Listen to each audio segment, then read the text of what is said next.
Hello everyone, welcome to civil services classes.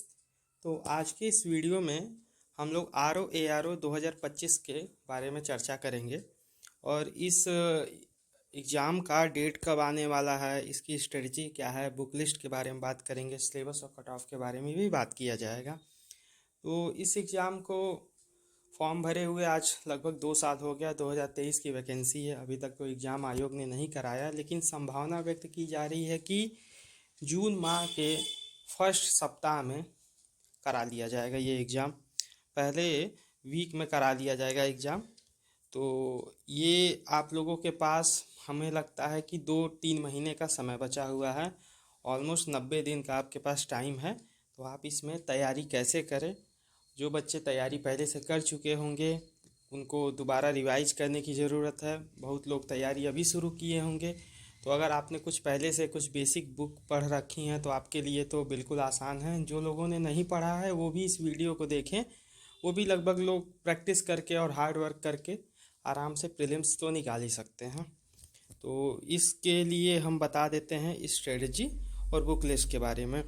तो पहले तो ये जान लीजिए कि आर ओ के प्रीलिम्स का पैटर्न कैसा होता है। पैटर्न में इसमें देखा जाए कि जीएस मतलब एक जीएस का पेपर फर्स्ट होता है जो 140 नंबर का, और दूसरा होता है हिंदी का पेपर जो कि होता है 60 नंबर का। और ये 60 नंबर का पेपर होता है। और इसमें आप घटना चक्र का समझिए कि रोल सबसे ज़्यादा है। घटना चक्र से ही आप समझिए कि इस एग्ज़ाम को निकाल सकते हैं और कुछ बेसिक बुक पढ़ के। तो इसमें जैसे जीएस फर्स्ट की बात करें तो 140 नंबर का जीएस फर्स्ट पूछता है, और इसमें कम से कम आप टारगेट रखें कि 90+ क्वेश्चन आपके सही हों। तब तो जाके आप सिक्योर होंगे प्रीलिम्स के लिए, क्योंकि कट ऑफ भी अब बहुत ज़्यादा जा रहा है। वो तो पेपर के लेवल पे डिपेंड करता है कि पेपर का लेवल कैसा होगा। हिस्ट्री के लिए हम देखते हैं तो हिस्ट्री के लिए आप लूसेंट पढ़ लीजिए, एंशिएंट, मिडिवल, मॉडर्न। उसमें सबसे ज़रूरत है कि इंडियन नेशनल मूवमेंट पे पढ़ना, क्योंकि सबसे ज़्यादा नंबर ऑफ क्वेश्चन वहीं से आते हैं। पहले आप लूसेंट आप देख सकते हैं। अगर आपने पहले से बेसिक बुक पढ़ रखी है, एनसीईआरटी पढ़ी है, तब तो ठीक। अगर अंडरस्टैंडिंग आपको है हिस्ट्री की ठीक ठाक, या आप यूट्यूब पे बहुत सारे वीडियो लेक्चर हैं, आप वहाँ से भी पढ़ सकते हैं। तो आप लूसेंट पढ़ लीजिए एक बार। लूसेंट में जितने भी फैक्चुअल चीज़ें दी हुई हैं जो बॉक्स में करके दिया हुआ है वो ज़्यादा इंपॉर्टेंट है आप लोगों के लिए, उसको पढ़िए। और प्लस घटना चक्र लगाइए। घटना चक्र लगाने के बाद समझिए कि आपका ये सारा कंप्लीट हो जाएगा हिस्ट्री। उसके बाद फिर पॉलिटी पे आते हैं। तो पॉलिटी में देखिए 3-4 चीज़ें फिक्स होती हैं लगभग। इसे 5-6 क्वेश्चन आते हैं। 5-6 क्वेश्चन में जैसे आर्टिकल से आएगा क्वेश्चन, उसके पार्ट कितने हैं उससे पूछ देगा। अनुसूची है कि अनुसूची मतलब कौन सी अनुसूची में क्या है, ये मैच द फॉलोइंग पूछ देगा। ये अनुसूची, अनुच्छेद, भाग, और कौन सा कहाँ से स्रोत, मतलब कौन सा चीज़ें कहाँ से ली गई हैं, किस देश से, जैसे मूल कर्तव्य कहाँ से लिया गया, फंडामेंटल राइट कहाँ से लिया गया। तो ये सब मैच द फॉलोइंग पूछ देता है। और संसद से कुछ कंसेप्चुअल चीज़ें पूछ देते हैं, राष्ट्रपति के बारे में, प्रधानमंत्री के बारे में, अटॉर्नी जनरल, हाई कोर्ट के बारे में। तो ये सब आपका घटना चक्र से कवर हो जाएगा। फिर आप लूसेंट से भी इसका रिवाइज कर लीजिएगा। लूसेंट में लगभग आपका 80% हो जाएगा। घटना चक्र लगा लेंगे तो आपका और प्रैक्टिस होगा। घटना चक्र में सबसे ज़रूरी बात है कि आप क्वेश्चन जब सॉल्व करते हैं तो उसमें ये होता है कि आपको पहले तो जो बॉक्स में उसका एक्सप्लेनेशन दिया होता है उसको पढ़ना सबसे ज़रूरी है। आप उसको पढ़िए, तब तो जाके आप समझिए घटना चक्र अच्छे से पढ़ रहे हैं। अगर क्वेश्चन सॉल्व करके निकल जाएंगे तो फिर वो सही नहीं है, आप उस कंप्लीट तैयारी नहीं मानी जाएगी। फिर ज्योग्राफी की बात करें तो ज्योग्राफी भी आप अगर इंडियन ज्योग्राफी पे पहले ज़्यादा फोकस करिए, क्योंकि number of question Indian geography से अच्छे खासे आते हैं। 12 से 15 क्वेश्चन आ जाते हैं। इसके लिए महेश बर्नवाल की बुक पढ़ लीजिए आप। अगर आपने कोई बुक पहले से पढ़ रखा है, आपको अच्छी खासी ज्योग्राफी के बारे में नॉलेज है, तब तो आप महेश बर्नवाल ना पढ़ के लूसेंट पढ़ के और घटना चक्र पढ़ के आप क्लियर कर सकते हैं इसको भी। लेकिन अगर आप महेश बर्नवाल पढ़े तो ज़्यादा बेहतर है, या तो परीक्षा वाणी की बुक आती है कोई पढ़ सकते हैं। साइंस के लिए एक लूसेंट की अलग से बुक आती है, सिर्फ आप उसी को पढ़िए। और घटना चक्र नहीं भी लगाए तभी भी काम, क्योंकि उसमें क्वेश्चन पीछे दिए हुए हैं। लगभग फिजिक्स के 500 से 600 क्वेश्चन, केमिस्ट्री के 500-600 क्वेश्चन, बायो के 1000 क्वेश्चन ऐसे दिए हुए हैं। तो आप उसको भी लगा के आप कर सकते हैं। इन्वायरमेंट के लिए बात करें तो इन्वायरमेंट के लिए घटना चक्र सबसे ज़्यादा इम्पॉर्टेंट है। आप घटना चक्र पढ़ लीजिए, वही रिपीटेड क्वेश्चन आएंगे, नहीं तो मैक्सिमम आपके फिर करंट अफेयर बेस्ड क्वेश्चन आते हैं।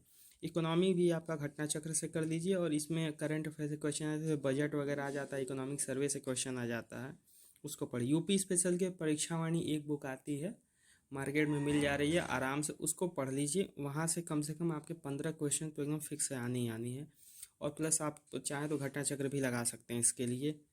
मिसलेनियस टॉपिक में बात करें तो मिसलेनियस में जनसंख्या होगा, नगरीकरण हो गया, अर्बनाइजेशन हो गया, फिर ट्रेड वगैरह हो गया, मिनरल्स ये सब लेटेस्ट डेटा है। ये आप यूट्यूब पे भी देख सकते हैं, और नहीं तो करंट अफेयर का जो आई दृष्टि लास्ट में आता है उसमें सारा ये डेटा मिसलेनियस का कवर होता है। सेंसस तो आपको 2011 का ही पढ़ना है, यूपी और इंडिया दोनों का सेंसस पढ़ना है। रीजनिंग के लिए आप प्रीवियस ईयर आर ओ की बुक लाइए, और उसमें लगभग 10-12 क्वेश्चन रहता है रीजनिंग के, इसमें आराम से 10 क्वेश्चन आप सही कर लेंगे।